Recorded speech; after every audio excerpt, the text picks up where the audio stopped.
Bismillahirrahmanirrahim. Assalamualaikum warahmatullahi wabarakatuh kepada semua anak merisa pada pagi ini. Harap-harapnya dah bangun dan bersedia untuk mengikuti kelas tutorial sains sambungan daripada yang lepas. Okey, semua dah bersedia. Seperti biasa, sila bersama dengan buku teks juga, buku amali kalau ada, dan buku nota. Okey, dalam bab ini, bab 3 sambungan daripada yang lepas, iaitu kereaktifan logam. Kita akan membincangkan tentang siri kereaktifan logam, bahagian 1 lah. Jadi insyaAllah pada hari ini apa yang kamu akan pelajari, yang pertama sekali ialah membina siri kereaktifan logam. Sebab kita tahu bahawa logam-logam yang kita telah bincang pada kelas sebelum ini, terdapat pelbagai jenis logam, dan sudah pastinya bagi tiap-tiap satu logam itu mempunyai siri kereaktifan ataupun kadar bertindak balas yang berbeza. Tapi kali ini kita hanya membincangkan hanya ke logam bertindak balas dengan oksigen. Itu yang pertama. Kemudian yang kedua ialah menulis persamaan perkataan bagi tindak balas tersebut. Boleh tak? Okey, so ada 2 objektif lah. Okey, bagi yang ada buku teks sila buka buku teks, muka surat yang ke 129 4.2 siri kereaktifan logam. Okey, banding dan bezakan tindak balas logam dengan oksigen. So kali ini kita fokus kepada tindak balas logam dengan oksigen sahaja dalam udara seperti yang ditunjukkan dalam gambar rajah tersebut. So kita dapati bahawa logam magnesium terbakar di udara. So logam magnesium ni, kalau kamu ingat pada waktu hari raya kita membakar mercun yang banyak asap kan. So itu adalah bahan magnesium, asap yang banyak berwarna putih. Dan yang kedua ialah logam besi lah. Logam besi contohnya paku yang terdedah kepada udara. Sebab kita tahu bahawa di udara ada banyak oksigen. So kalau kita biarkan begitu saja selama beberapa satu jangka masa, dia akan berkarat. Bermaksud dia bertindak balas dengan oksigen.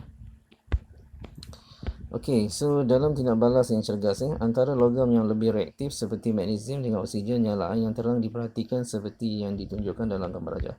Jadi kita tahu sesuatu logam yang sangat aktif, dia punya kadar pembakaran dia sangat agresif. Tapi bagi besi pula, dan tindak balas yang kurang cergas antara logam yang kurang reaktif seperti besi dengan oksigen, hanya baraan atau perubahan warna yang berlaku. Maksudnya kalau kita bakar besi tu, memang sukar untuk api menyala, tapi kalau kata dia menyala, dia sangat sukar menyala. Tapi kalau dibiarkan begitu saja, dia akan berkarat. Tapi satu jangka masa yang lama. Dan kalau kita bakar juga, hanya baraan atau perubahan warna yang berlaku secara perlahan-lahan dapat diperhatikan seperti yang ditunjukkan dalam gambar rajah di atas. Okey. So membina siri kereaktifan logam. Logam yang berlainan mempunyai kereaktifan yang berbeza terhadap oksigen. Maksudnya lain logam A dengan logam B apabila ditindak balas dengan oksigen, kadar tindak balasnya adalah berbeza. Okey, siri kereaktifan logam. Siri kereaktifan logam merupakan satu senarai logam yang disusun berdasarkan kereaktifannya. So kalau kita lihat susunan ni bermula dengan AU. AU ialah aurum ataupun emas, kemudian diikuti dengan argentum, kemudian Hg ialah mercury, Cu ialah cuprum ataupun copper atau tembaga, Pb adalah plumbum, timah hitam, Sn ialah stannum, timah, Fe ialah ferrum, besi, Zn ialah zinc, Al ialah aluminium, Mg ialah magnesium, Ca ialah kalsium, Na natrium, dan K ialah kalium. Jadi kalau dilihat susunan berikut, kereaktifan logam terhadap oksigen semakin bertambah. So bermaksud yang di sebelah kanan adalah sangat agresif. Maksudnya bila ada api dia mudah terbakar dan boleh menghasilkan letupan juga. Tapi yang paling kurang reaktif ialah aurum ataupun emas. Sebab itulah emas dijadikan sebagai barangan hantaran. Contohnya dibuat cincin, rantai. Sebab apa? Sebab bila kita guna, kita pakai, maksudnya dia lambat sangat berkarat dan tak akan berkarat sebenarnya. Cuma dia nampak pudar sedikit. Kemudian bila kita basuh menggunakan sistem menggunakan air, maka dia akan menjadi bersih. Okey, kemudian kemudian kita akan lihat susunan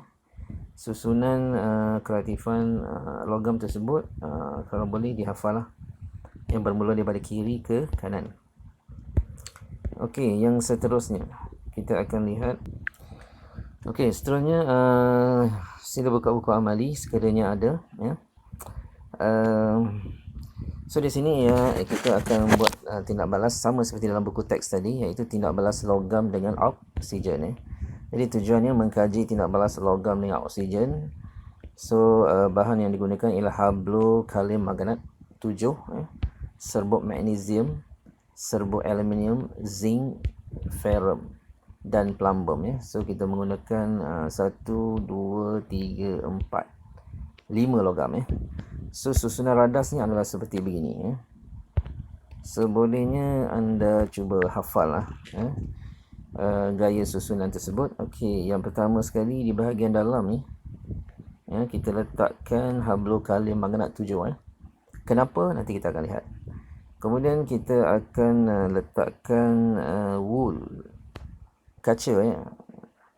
Kemudian di antara hablokalium dan juga logam yang kita nak uji. So untuk kali yang pertama kita uji dengan serbuk magnesium. Kemudian di bahagian luar mulut tube kaca kita letak juga wool kaca. So nanti kita akan lihat apakah tujuan wool kaca ini diletakkan. Okey, itu ialah susunan radas. So apa yang perlu dibuat ialah yang pertama sekali kita akan panaskan. Kita akan panaskan. Okey, yang mana kita akan panaskan? Kita nak panaskan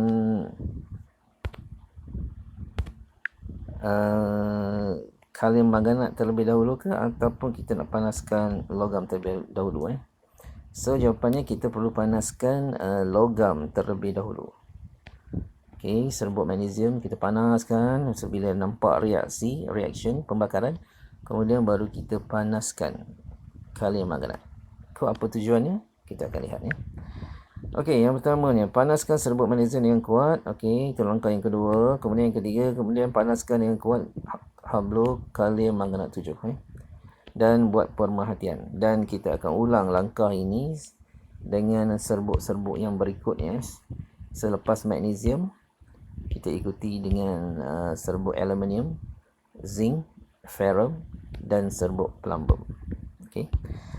Okey, berdasarkan pemerhatian, apabila kita melihat magnesium, dia membakar dengan sangat cergas dengan api yang putih, berkilau yang terang. Okey, manakala aluminium membakar dengan nyalaan terang yang merebak dengan cepat. Okey. Kemudian warna hasil, bagi magnesium tadi hasilnya putih, manakala aluminium hasilnya kelabu. Maksudnya selepas dia terbakar, dia akan menghasilkan produk ataupun keadaan yang sedemikian.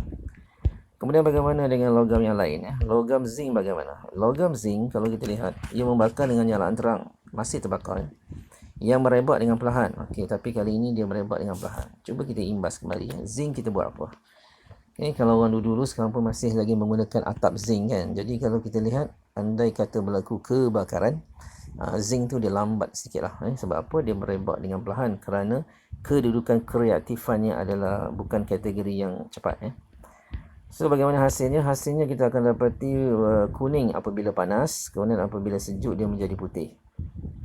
Jadi barang siapa yang pernah menyaksikan kebakaran atap zinc, so ini hasil yang kita akan nampak. Okey, kemudian ferrum atau besi. Besi dia suka menyala tetapi dia hanya berbara perlahan dengan nyalaan kuning kecil. hanya berbara kan. Contohnya kalau kita lihat bagaimana orang membuat pedang, pisau keris kan, dibakar, dia hanya membara warna merah saja. Okay, dengan nyala kuning, kemudian apabila dia sejuk, hasilnya ialah berwarna hitam. Kita pernah lihat kereta yang terbakar kan, akhir sekali kita nampak dia rentung berwarna hitam. So betul lah, hasil pembakaran besi di akhirnya berwarna hitam. Kemudian plumbum, plumbum langsung tiada nyalaan, hanya bunga api saja, makna percikan yang kecil lah. So dia berwarna kelabu. Okey, mari kita lihat apakah fungsi wool kaca tersebut. Jadi dia diletak di antara kalium magnat kan, dengan logam. So tujuannya ialah untuk menghalang hablu kalium magnat daripada bercampur dengan serbuk logam. Dia tak boleh campur lah. Kalau dia bercampur, tindak balas dah jadi berbeza. So kita tak akan nampak kereaktifan bagi bagi tindak balas tersebut. Kemudian apa fungsi hablu kalium magnat? So dia ialah membekalkan oksigen. Dia ditujukan untuk membekalkan oksigen. Sebab uji kaji kita ini ialah untuk tindak balas logam dan oksigen. Okey, mari kita lihat persamaan tindak balas. Okey, yang pertama ialah logam. Okey, logam. Apabila bertindak balas dengan oksigen, oksigen, so dia akan menghasilkan oksida logam. Okey, so ingat ulang balik. Logam, oksigen akan menghasilkan oksida logam. Jadi oksigen tu nama ni diletakkan di bahagian hadapan lah ni, oksida logam. Okey, mari kita lihat contoh. Okey, magnesium dengan oksigen. So hasilnya ialah magnesium oksida. Bagaimana dengan aluminium? Aluminium oksida, dan seterusnya. Okey. Zinc oksida. Ferrum oksida. Plumbum oksida. Dan kalau kita susun dari sudut kereaktifan logam-logam yang digunakan dalam aktiviti ini mengikut tertib menaik, so kita akan mula dengan plumbum lah. Dia bermula sebab dia menaik, maksudnya semakin aktif. Diikuti dengan ferrum, diikuti dengan zinc, diikuti dengan aluminium, dan diikuti dengan magnesium. Okey, sebolehnya kamu hafal lah. So kalau kita lihat sini kan, atas sekali paling aktif ialah magnesium. Okey, so bila magnesium M, kemudian aluminium A, kemudian zinc Z, kemudian ferrum iron I, iron besi lah. Okay, MAZI, kemudian P. Okey, sama ada ayatnya Pizam ataupun Mazib. Ikutlah mana yang kamu mudah untuk hafal. Okey, kesimpulan sebelum kita mengakhiri bab ini, logam bertindak balas dengan oksigen untuk membentuk oksida logam. Okey, ingat perkataan ini. Dia membentuk oksida logam. Oksida logam. Ulang balik, kalau magnesium oksida. Aluminium oksida. Zinc oksida. Iron ataupun ferrum oksida. Dan akhir sekali ialah plumbum oksida. Okey, jadi saya rasa itu sahaja untuk kali ini, dan seperti biasa sila lihat Google Classroom. Di sana ada task ataupun tugasan yang saya telah sediakan. Tolong baca dan tolong jawab di sana, dan kita lihat balik apakah objektif kita untuk kelas pada kali ini. Okey, so objektif kita pada kali ini, yang pertama membina seri kereaktifan logam. So anda telah bina berdasarkan tindak balas logam dengan oksigen. Okey, itu yang pertama. Kemudian yang kedua ialah menulis persamaan perkataan tadi. Bagaimana kamu menulis logam bercampur dengan oksigen akan menghasilkan oksida logam. Magnesium sebagai contoh, magnesium tambah oksigen akan menghasilkan magnesium oksida. Okey. So dengan itu saya sudahi dengan wabillahi taufiq wal hidayah. Assalamualaikum warahmatullahi taala wabarakatuh.